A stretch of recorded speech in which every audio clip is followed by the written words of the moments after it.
Major league hitters trained for split-second fastballs, but what if the ball arcs at just 45 miles per hour or darts unpredictably with zero spin? These are the weirdest pitches in baseball, so baffling they have sparked new rules and ruined careers. From Rip Sewell's gravity-defying nothing pitch to Phil Niekro's chaotic knuckleball, each one is not just odd, they are legal works of art that rewrote baseball's playbook. But what drives a pitcher to defy physics and risk everything for the sake of deception? The answer begins at the strange edge of baseball's imagination. Rip Sewell stood on the mound in Pittsburgh in the early 1940s, facing a problem most pitchers dread. His fastball was gone. After an off-season hunting accident left his arm weaker, Sewell began experimenting with something no one had seen before, a pitch that floated through the air like a slow-motion prank. He called it the Eephus, borrowing from a Hebrew word for nothing, because it seemed to offer hitters exactly that. The ball arced high, sometimes climbing over 25 feet, then drifted toward the plate at just 45 to 55 miles per hour, less than half the speed of an average big league pitch.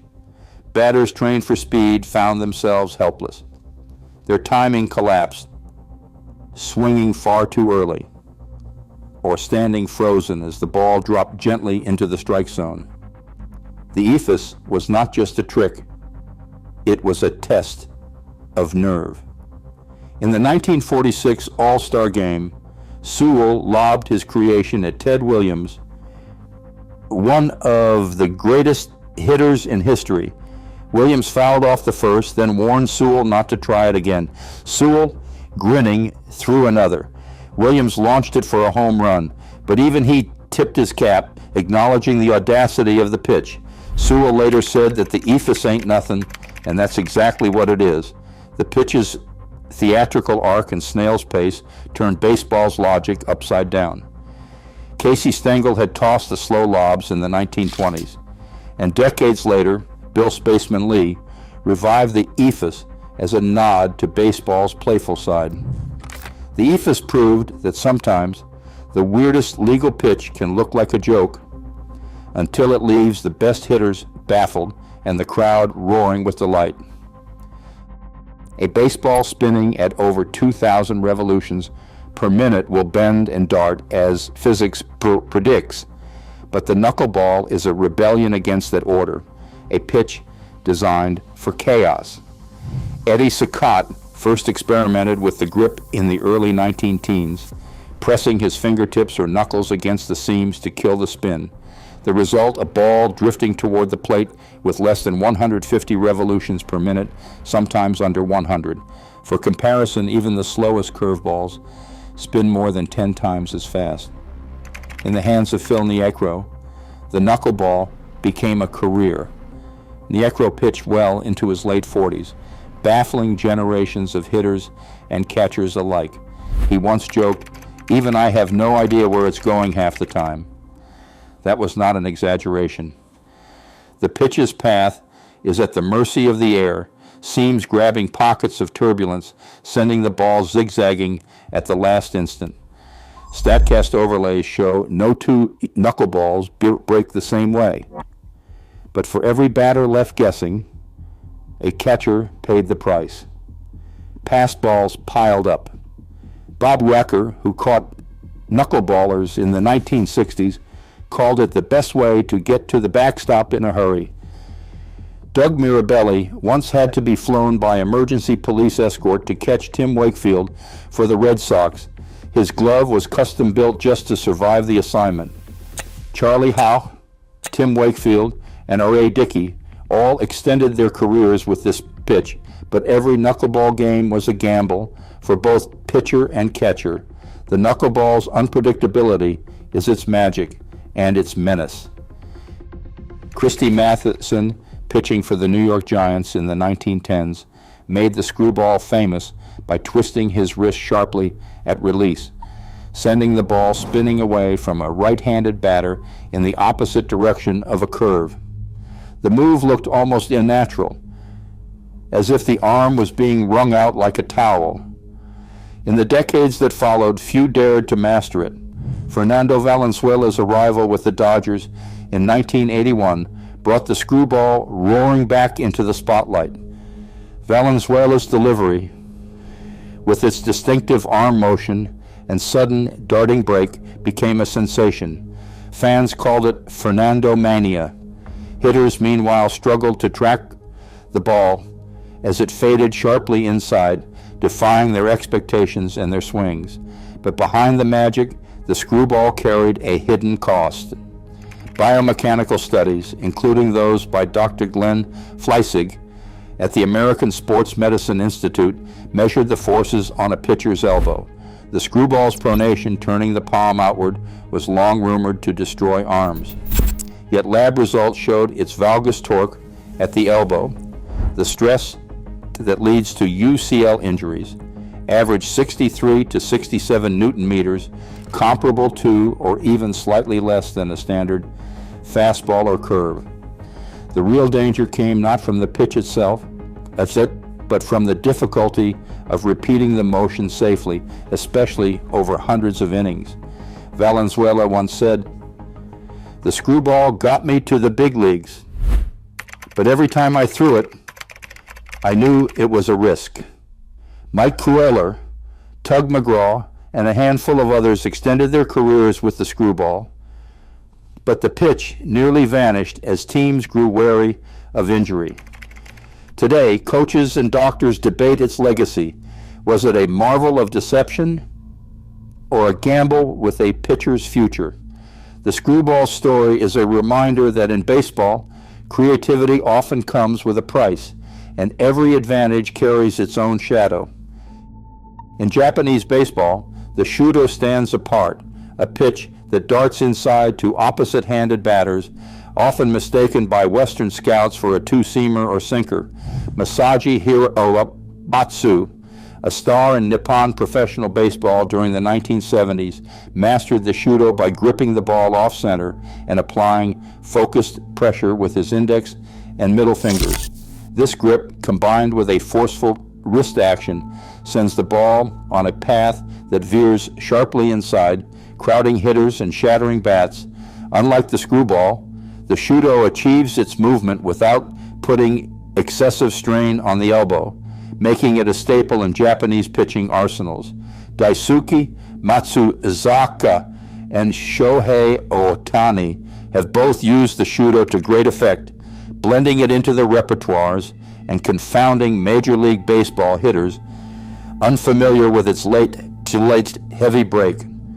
In Japan, radar guns clock the shuuto between 85 and 92 miles per hour, fast enough to resemble a regular fastball, yet with a movement profile that resists easy classification.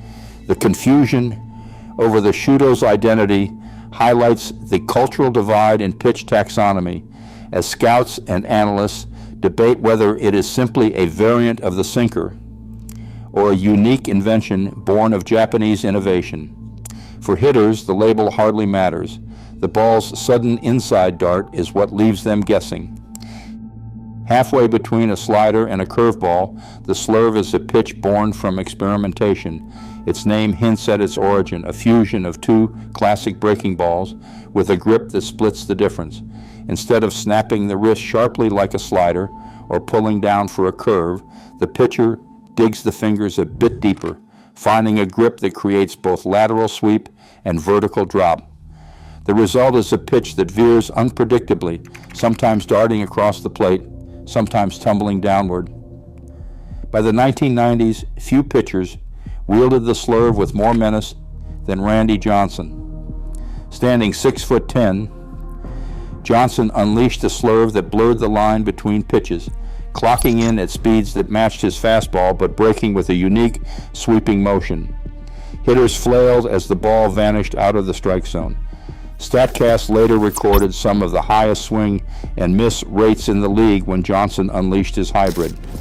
The slurve's legacy is one of constant tinkering, a legal innovation that kept batters guessing and proved there is always room for something new on the mound. Spitballs dominated early baseball. their unpredictable movement baffling hitters and shaping the game's tactics. By the 1910s, pitchers like Burley Grimes and Jack Chesbrough had perfected the technique, using saliva or Vaseline to create a slick surface that sent the ball darting and dipping. The science was simple but effective. A thin layer of moisture disrupted the boundary layer of air, making the ball behave erratically. Batters faced pitches that could drop sharply or veer sideways at the last second, and careers were built on mastering this controlled chaos. Grimes, in particular, became infamous for his command of the spitball, his reputation growing with every batter left guessing.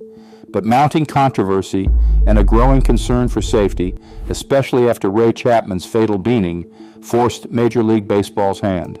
In 1920, Commissioner Kennesaw Mountain Landis and team owners imposed a sweeping ban on spitballs and all doctored pitches. The rule was clear: no more tampering with the ball.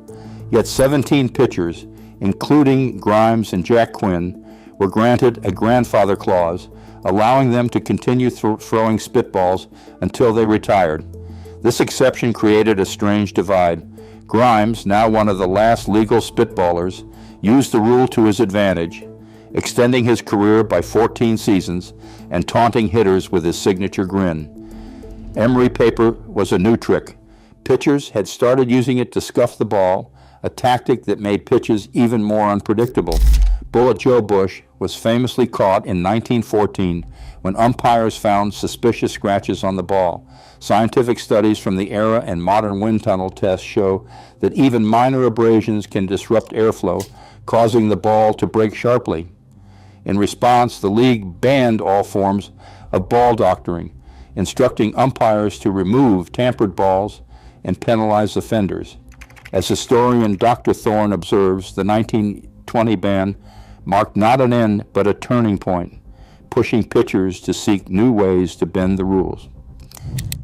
Phil Douglas, known to teammates as Shufflin' Phil, had a reputation for walking the line between cunning and controversy. After the spitball ban in 1920, Douglas was not among the select few allowed to keep throwing it. That did not stop him. Instead, he perfected what came to be called the slip pitch, a delivery as slippery as its name. Douglas would rub the ball with his thumb and fingers, sometimes using saliva, sometimes resorting to talcum powder, resin, or even a trace of emery. The trick was subtlety. He would brush the ball against his sleeve or pant leg, blending the motion with the routine mound habits. To the untrained eye, it looked like a harmless adjustment. To hitters and umpires, the results were anything but ordinary. Balls thrown with the slip pitch would swerve or drop late, mimicking the wild movement of the outlawed spitball. Batters like Rogers Hornsby complained that Douglas's pitches broke in ways no legal pitch could. Umpires began to take notice. In May 1922, Bill Clem halted a Giants game after complaints from the opposing dugout examining the ball for signs of tampering.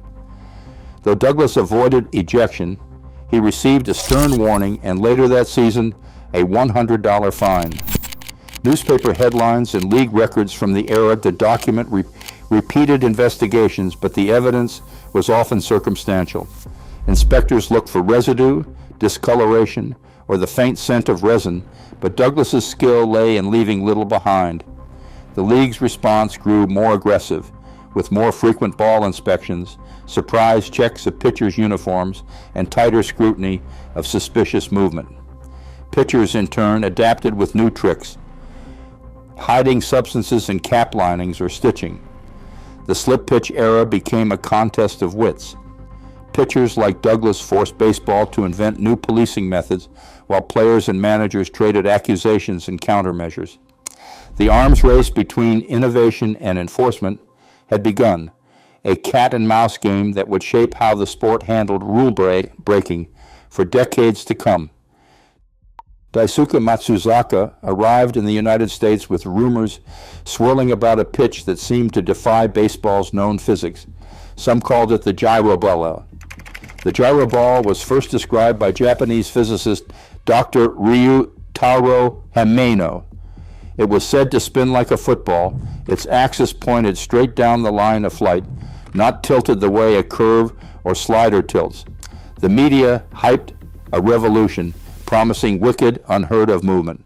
When Matsuzaka finally took the mound for the Red Sox, analysts and high-speed cameras were ready. They tracked every pitch, measuring spin rate, spin axis, and movement with the Pitch FX system and StatCast. Instead of the dramatic sideways break that fans imagined, the gyroball behaved more like a tight, low-break slider. Its spin axis was nearly parallel to its velocity, creating almost no Magnus effect. The ball spun, but it did not dance. The result was less mystery and more physics. Biomechanics labs in both Japan and the U.S. confirmed the findings. SABR researchers and physicists like Alan Nathan dissected the data, showing the legend had outpaced reality. For all its intrigue, the gyroball proved that in baseball, even the wildest stories can be measured. Sometimes the numbers tell a different tale than the myth. Bill Spaceman Lee never cared much for baseball's unwritten rules. In the 1970s, while pitching for the Red Sox and later the Expos, Lee added a new wrinkle to the game, the blooper pitch, sometimes called the Eephus. With a grin and a shrug, Lee would lob the ball high and slow, sometimes under 40 miles per hour, letting it arc toward the plate in a lazy, unpredictable path. Fans laughed, hitters fumed, and managers bristled. Lee once said, "I wanted to remind people baseball is still a kid's game." Clubhouse reactions were mixed. Some teammates saw the blooper as a harmless prank, a way to shake up a dull game. Others, especially coaches and executives, saw it as disrespect. In 1975, the Red Sox fined Lee for tossing the pitch in a blowout, calling it unprofessional conduct. He was benched more than once for refusing to stick to the playbook. Lee wore these penalties like badges of honor, leaning into his reputation as baseball's trickster. He told reporters, "If you can't have fun, why play?" The blooper pitch did not just break from tradition, it poked fun at it. Lee's antics turned the mound into a stage, proving that even in a sport obsessed with precision, there is still room for a little mischief and a lot of personality. StatCast and high-speed cameras now capture every nuance of a pitch, from spin rate to seam orientation. In 2021, Major League Baseball enforced a sweeping crackdown on sticky substances, using data to spot sudden jumps in spin rate, a clear sign of illegal grip aids. Analysts flagged pitches spinning above 2,800 rotations per minute as outliers, prompting umpires to inspect hats, gloves, and even belts on the mound. But this age of measurement has not ended the era of weird. Instead, it has given pitchers new ways to push boundaries within the rules. Zach Greinke, known for his dry wit and tactical mind, lobbed a 53 miles per hour curveball in a 2022 game, so slow it barely registered on radar guns, yet StatCast tracked its arc and break with scientific precision. Contemporary analysts now compare pitches by horizontal and vertical movement, using spin axis maps and release point clusters to identify the next oddball creation.